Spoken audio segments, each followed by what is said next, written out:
11 अप्रैल 2011 को अनुरिमा लखनऊ से दिल्ली आ रही थी और ट्रेन में कुछ बदमाशों ने उनसे उनकी सोने की चेन छीनने की कोशिश की।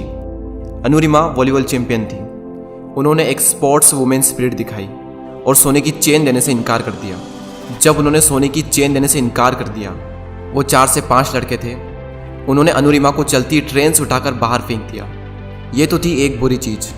इससे भी बुरा तो तब हुआ जब अनुरिमा को नीचे फेंका गया। उसी वक्त दूसरे ट्रैक से भी एक ट्रेन आ रही थी। अनुरिमा उस ट्रेन से टकराई और जाकर नीचे गिरी। जब दोनों ट्रेन निकल गई, जब उन्हें होश आया, तब उन्होंने देखा कि उनका एक पैर कट चुका था।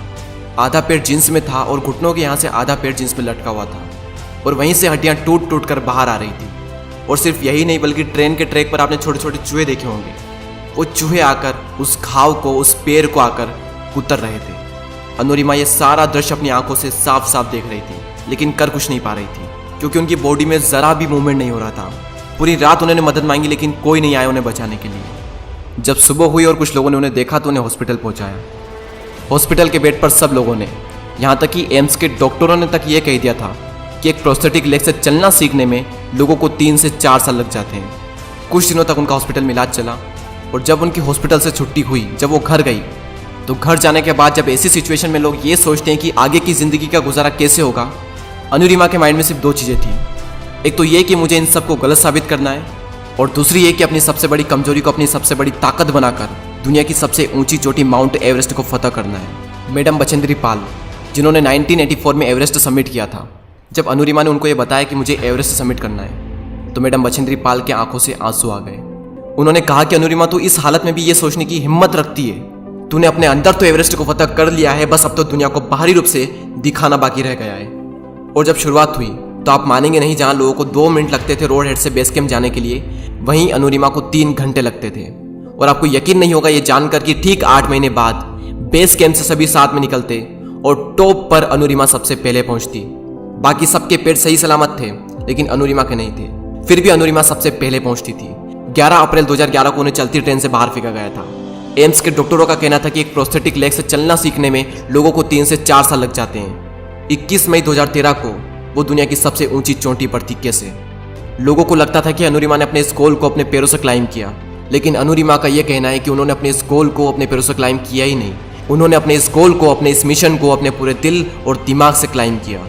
और जब अनुरिमा रात को क्लाइम कर रही थी, क्योंकि रात को वेदर बहुत ही नॉर्मल होता है, इसलिए रात को क्लाइंबिंग करना थोड़ा आसान होता है, तो जब वो रात को क्लाइम कर रही थी तब उनकी आंखें फटी की फटी रह गई। अंधेरे में जहां पर भी उनकी हेडलाइट पड़ रही थी, वहां पर सिर्फ लाशें ही लाशें बिछी थी। उनके अंदर से एक डर निकल रहा था कि जिस काम को करने के लिए वो निकली है, उसी काम को करने के लिए ये लोग निकले थे और ये लोग यहाँ पर मरे हुए हैं। और इन लोगों का तो शरीर भी सही सलामत था, उसके बावजूद भी ये यहाँ पर आकर मर गए। उनके अंदर से डर निकल रहा था और इस डर का सामना कर, थोड़ी हिम्मत दिखाकर उन्होंने अपना एक कदम आगे बढ़ाया और उसी कदम के आगे अपना एक कदम और रख दिया और धीरे धीरे ही सही, लेकिन वो आगे बढ़ी। हिलेरी स्टेशन, एवरेस्ट से थोड़ा नीचे। जब अनुरिमा वहाँ पहुँची तो उनका ऑक्सीजन का लेवल कम होने लगा। उनके शेरपा ने उन्हें कहा कि अनुरिमा वापस चलो, तुम्हारा ऑक्सीजन खत्म हो रहा है, अगर जिंदा बचे तो फिर से वापस आ सकते हैं। लेकिन अनुरिमा को पता था कि ये मौका उन्हें बहुत ही मुश्किल से मिला है और शायद इसके आगे उन्हें कोई मौका मिले ही ना, और वो इस गोल्डन चांस को कभी भी खोना नहीं चाहती थी। उन्होंने शेरपा की बात नहीं मानी और आगे बढ़ी।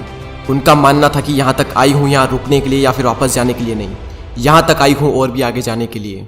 और ठीक 1.5 घंटे बाद वो दुनिया की सबसे ऊंची चोटी पर थी और इतिहास रच दिया उस लड़की ने, जिसे एम्स के डॉक्टरों ने कहा था कि 3 से 4 साल लगते हैं एक प्रोस्थेटिक लेग से चलना सीखने में। और चलना फिरना छोड़ो, 2 साल में उसने एवरेस्ट को फतह भी किया और बता दिया पूरी दुनिया को कि इंसान विकलांग दिमाग से होता है, शरीर से नहीं। और अगर एक बार आपने किसी काम को करने की ठान ली और उस काम को करने के लिए आप अपनी जान लगाने को तैयार हो, तो दुनिया की कोई भी ताकत आपको हरा नहीं सकती।